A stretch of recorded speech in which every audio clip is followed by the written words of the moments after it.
श्री गणेशाय नमः। श्री सरस्वत्याय नमः।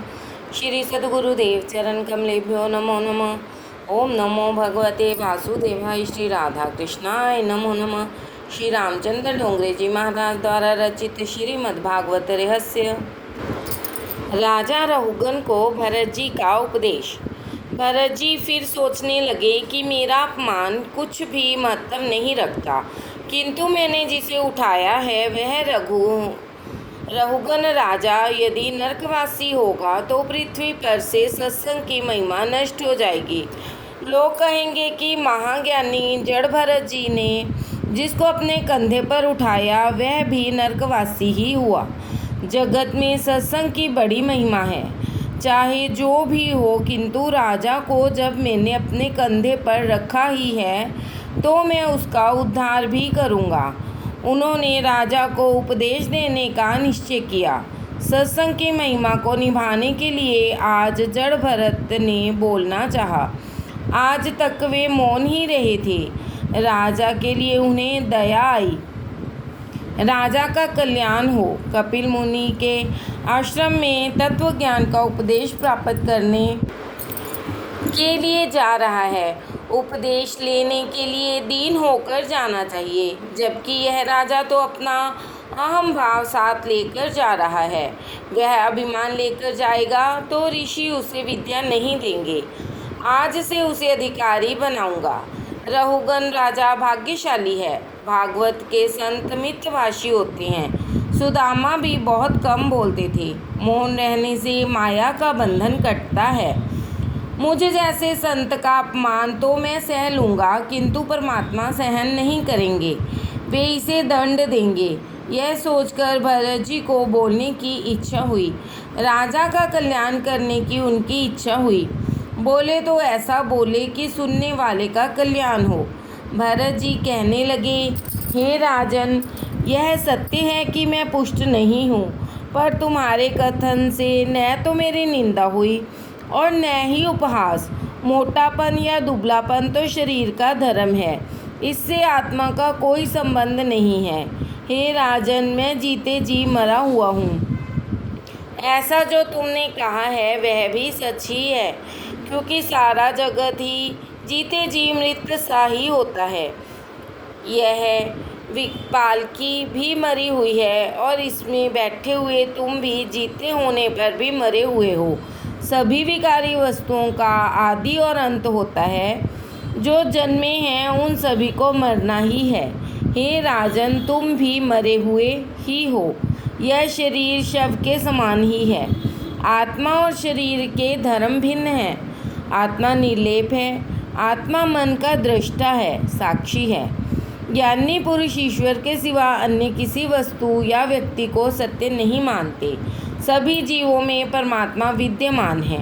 फिर इनमें कौन राजा और कौन सेवक? व्यवहारिक दृष्टि से ये भेद हैं, अथवा अन्यथा तात्विक दृष्टि से तो मैं और तुम एक ही हैं। राजन, केवल ईश्वर ही सत्य है। तुमने जो मुझसे यह कहा कि तुम मुझे मारोगे, तो बताओ कि शरीर को मारने से मेरी चाल तो नहीं बदल जाएगी? शरीर की पिटाई होने पर भी मैं सुखी या दुखी नहीं होता।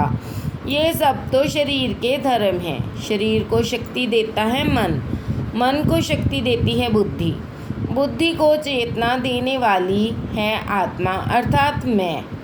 शरीर के धर्म मुझे प्रभावित नहीं कर सकते। हे राजन, मैं इस प्रकार इसलिए चल रहा हूँ कि चींटी आदि मेरे पाँव के तले आकर कहीं कुचल न जाए। चलते हुए मुझसे कहीं पाप ना हो जाए, ऐसा सोचकर ही मैं छलांग मारता हूँ।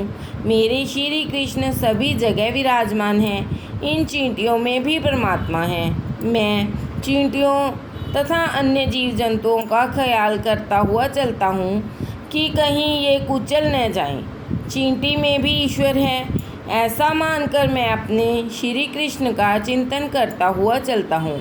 अतः मेरी चाल तो ऐसी ही रहेगी। जड़ भरत के ऐसे विद्वतापूर्ण वचन सुनकर राजा ने सोचा, ना ना, यह पागल नहीं, यह तो कोई परमहंस है, यह ज्ञानी महात्मा है। लगता है यह कोई अवधूत संत हैं, वेदांत के कठिन सिद्धांत बता रहे हैं। इनकी ब्रह्मनिष्ठा अलौकिक है। मैंने इनका अपमान करके बड़ी क्षति कर दी है। यह सोचकर चलती हुई पालकी से राजा कूद गया।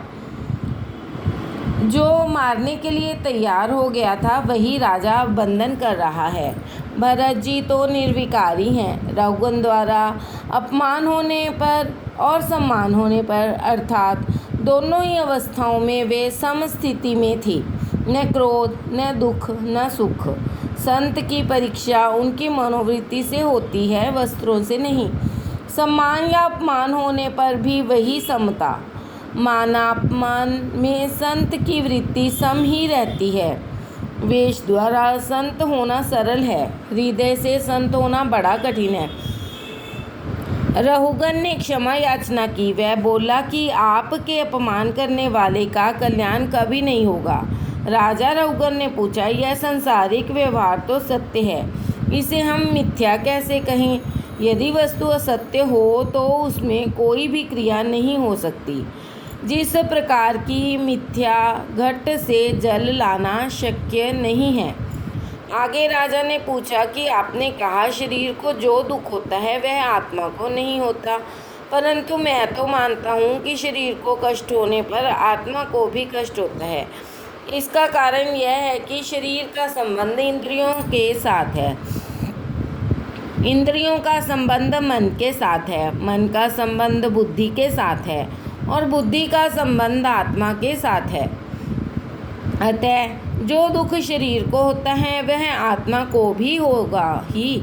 चूल्हे पर बर्तन में दूध हो और दूध में चावल हो तो चूल्हे को अग्नि से पारस्परिक संबंध के कारण दूध में पड़े हुए चावल पक जाते हैं। तो शरीर को होने वाला दुख आत्मा को भी होना चाहिए।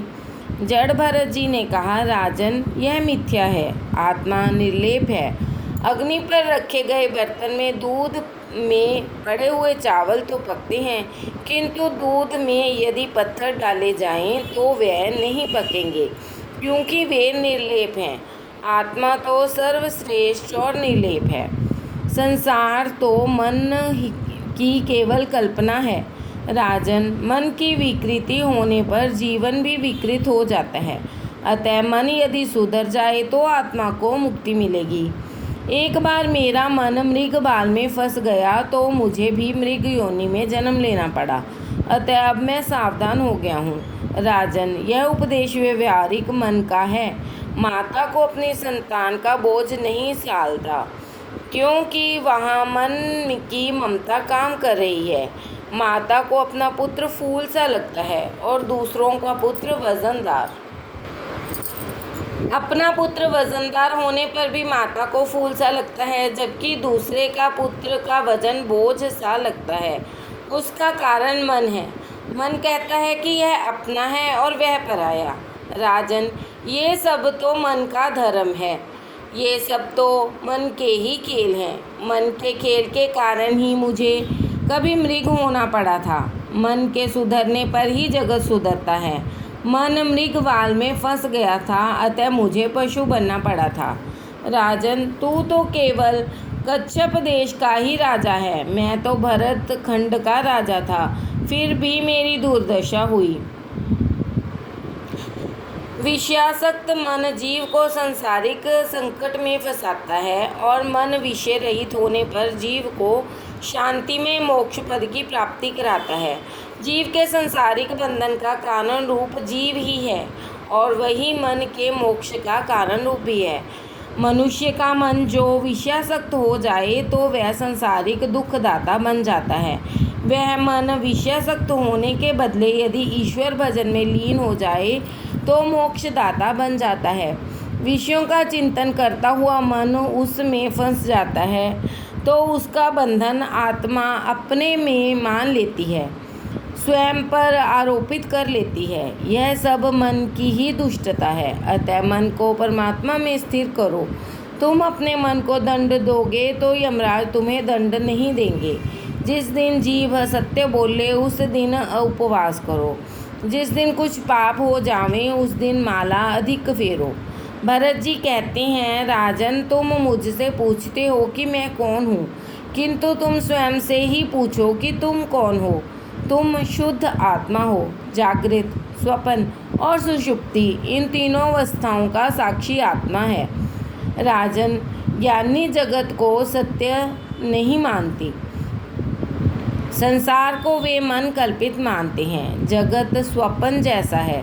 जिस प्रकार स्वप्न मिथ्या होने पर भी मनुष्य को रुलाता है, उसी प्रकार यह मिथ्या जगत भी मनुष्य को, जीव को रुलाता है।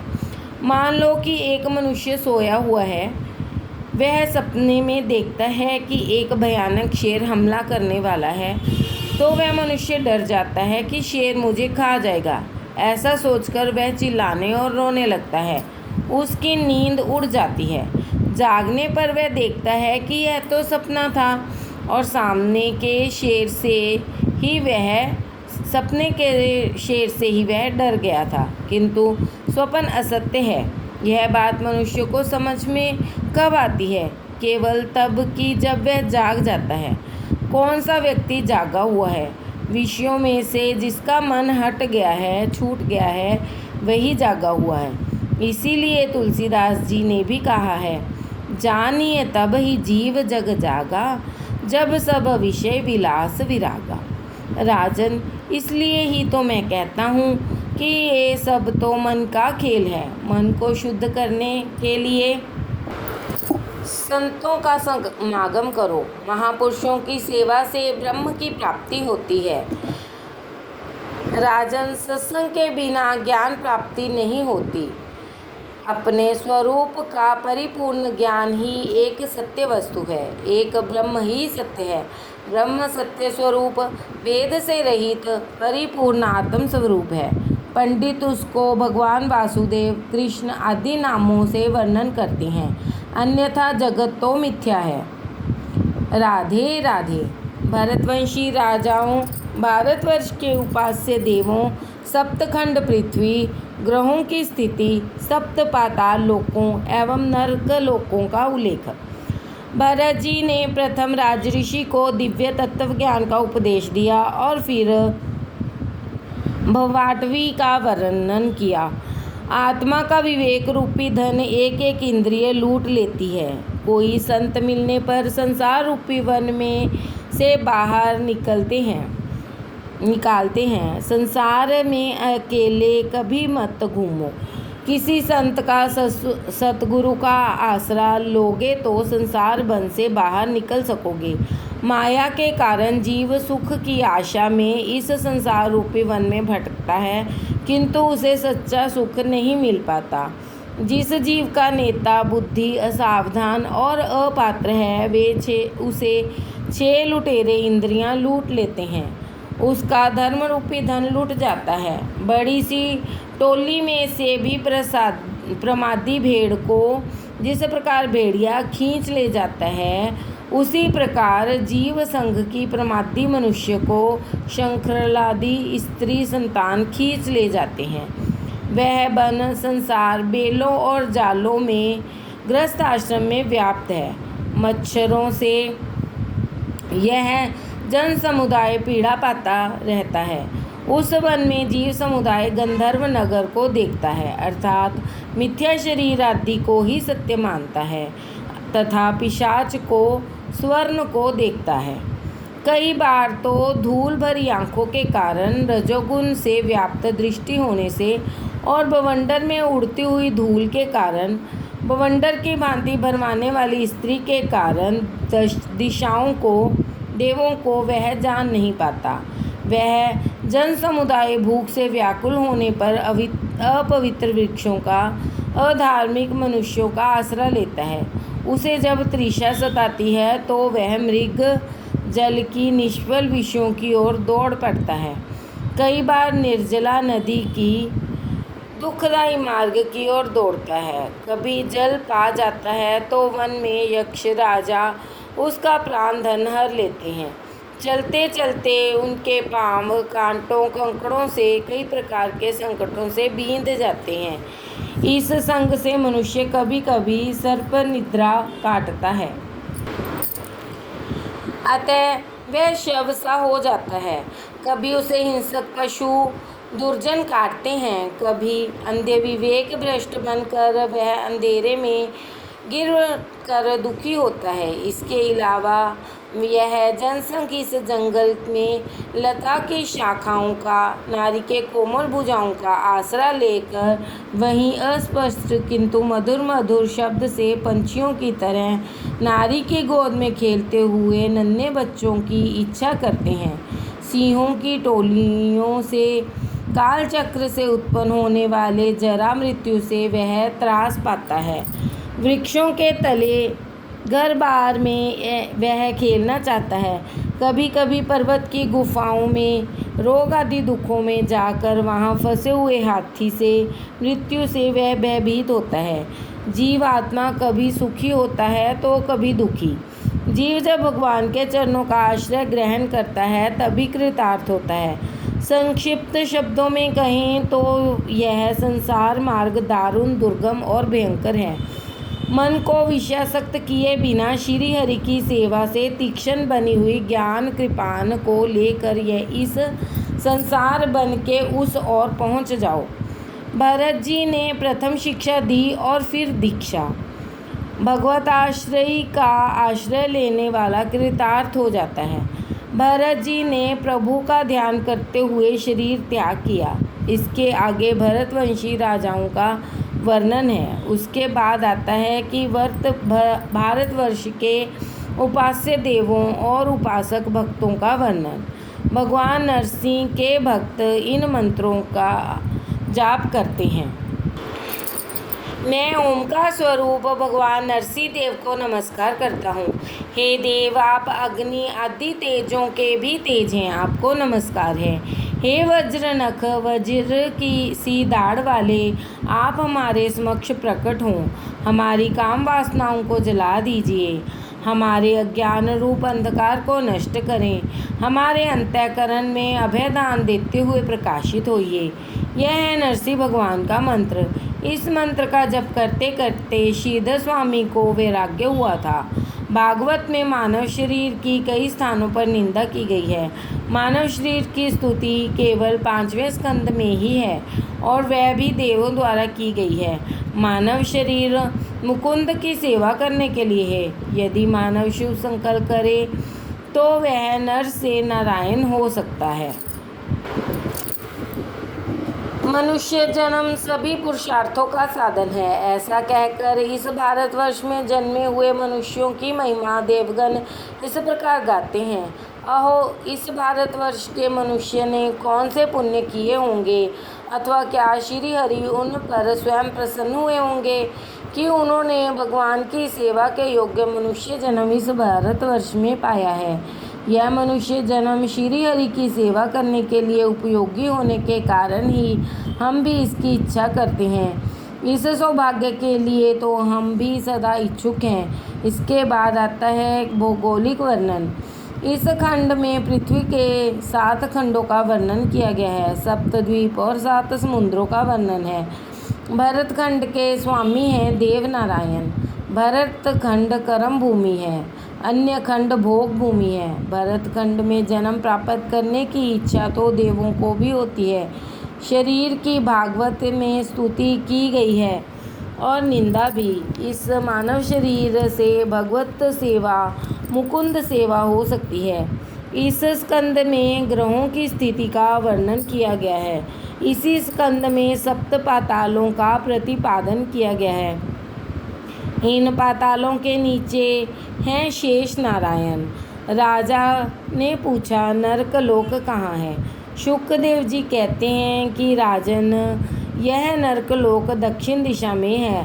नरक अनेक प्रकार के होते हैं। चोर तामसिक नामक नरक में जाता है और व्यभिचारी अंध्यता मिश्र नरक नामक नरक में।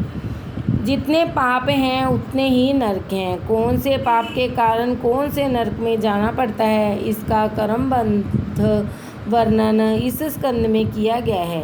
इस प्रकार हजारों नरक और यमलोक हैं, ऐसा बताकर स्कंद समाप्त किया गया है। श्रीमन नारायण नारायण नारायण, लक्ष्मी नारायण नारायण नारायण, बद्री नारायण नारायण नारायण, श्रीमन नारायण नारायण नारायण।